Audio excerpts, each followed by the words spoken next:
Hello बच्चों, let's read the question. The question says the mutual induction of an induction coil is 5 Henry. In the primary coil, the current reduces from 5 ampere to 0 in 10 to the power minus 3 seconds. What is the induced EMF in the secondary coil?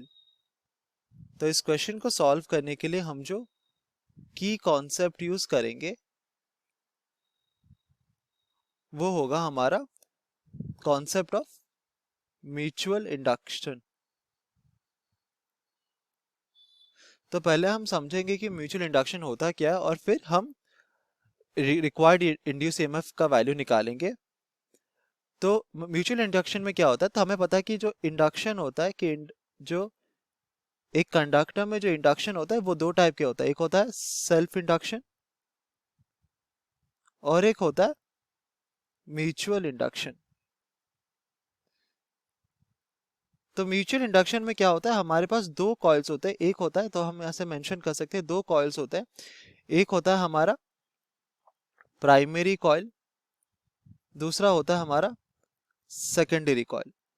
तो primary coil में हमारा current change होता है, तो हम यहाँ पे mention कर सकते हैं कि हमारा जो करंट चेंज होगा वो हमारा प्राइमरी कॉइल में होगा और इस करंट चेंज के वजह से हमारा ईएमएफ इंड्यूस्ड होगा इनसाइड द सेकेंडरी कॉइल।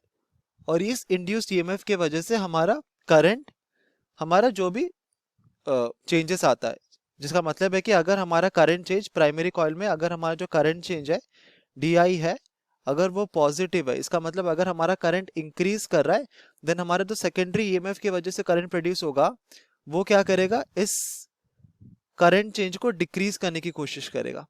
ठीक है। सिमिलरली अगर हमारा करंट चेंज का वैल्यू नेगेटिव आ रहा है, इसका मतलब हमारा करंट चेंज, हमारा करंट डिक्रीज हो रहा है within the coil, then हमारा जो ईएमएफ प्रोड्यूस होगा वो उसके वजह से जो करंट फॉर्म होगा, हमारे इंड्यूस ईएमएफ के वजह से जो करंट फॉर्म्ड होगा वो हमारे प्राइमरी कॉइल में करंट को इंक्रीज करने की कोशिश करेगा, ऑपोजिट बेसिकली एक्ट करेगा।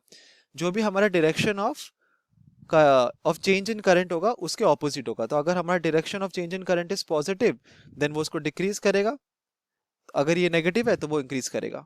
तो ये होता है हमारा म्यूचुअल इंडक्टेंस। अब क्वेश्चन में हमें कहा गया है कि हमारे पास एक प्राइमरी कॉइल है जिसमें जो करंट है वो 5 एम्पियर से 0 को रिड्यूस हो रहा है in 10 to the power minus 3 second. तो हम लिख सकते हैं DI is equal to 5 ampere और time taken DT is equal to 10 to the power of minus 3 seconds. हमें कहा कि इसका म्यूचुअल इंडक्टेंस है equal to L is equal to 5 henry. तो हमें इंड्यूस EMF का वैल्यू निकालना है। So we know L is equal to E divided by DI bye DT। तो हम लिख सकते हैं E is equal to L multiplied by DI bye DT। तो E हो जाएगा 5 मल्टीप्लाइड बाय DI है equal to 5 whole divided by 10 to the power of minus 3। So this is 10 to the power of minus of 3 volt. तो ये अगर ऊपर जाएगा तो ये हो जाएगा 25,000 वोल्ट्स। तो ये है हमारा induced EMF with in the secondary coil, which is option C. Hope you understood it well. Best of luck.